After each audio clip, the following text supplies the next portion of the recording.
কোনো অনুষ্ঠানে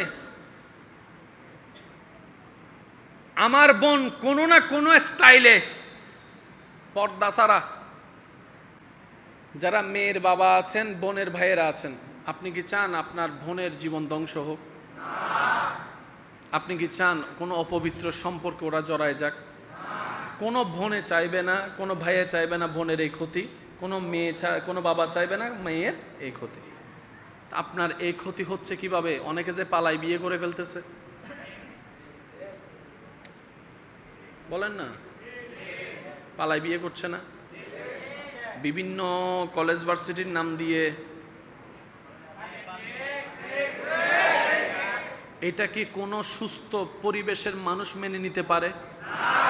তাহলে এটা শুরু হলো কিভাবে? একটু খেয়াল করবেন, তাহলে কোরআনের আয়াতটা বুঝতে সক্ষম হবেন, সহজ হবে। যাদের সামনে যাওয়া নিষেধ তাদের সামনে গিয়েছে, কোনো না কোনো কেউ চোখ দিয়ে দেখছে, কোনো না কোনো কাউকে দিয়ে টিস্যুর মধ্যে নাম্বার দিয়ে ফাটাই দিয়েছে।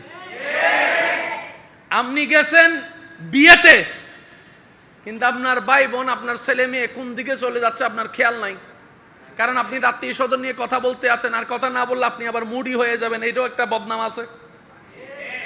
এবার দেখেন, ছেলের চোখ পড়লো, মেয়ের পিছনে লাগলো, চেষ্টা করতে করতে 6 মাস 7 মাস পরে আস্তে করে লাইনে নিয়ে আসলো, তারপরে কথা কথা কথা, তারপরে দেখা দেখা দেখা দেখা, তারপর সম্পর্ক গভীর গভীর গভীর, বিয়ের পরে যা হওয়ার বিয়ের আগে তা হওয়া শেষ।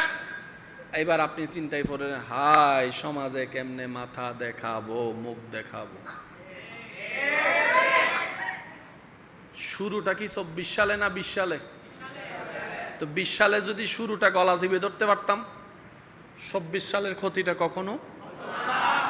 আল্লাহ তাআলা কোরআনুল কারীমের সূরা নূরের 31 নম্বর আয়াতে যেখানে আমার মা বোনদেরকে পর্দার কথা বলেছেন, কত চমৎকার ভাবে এক আয়াত আগে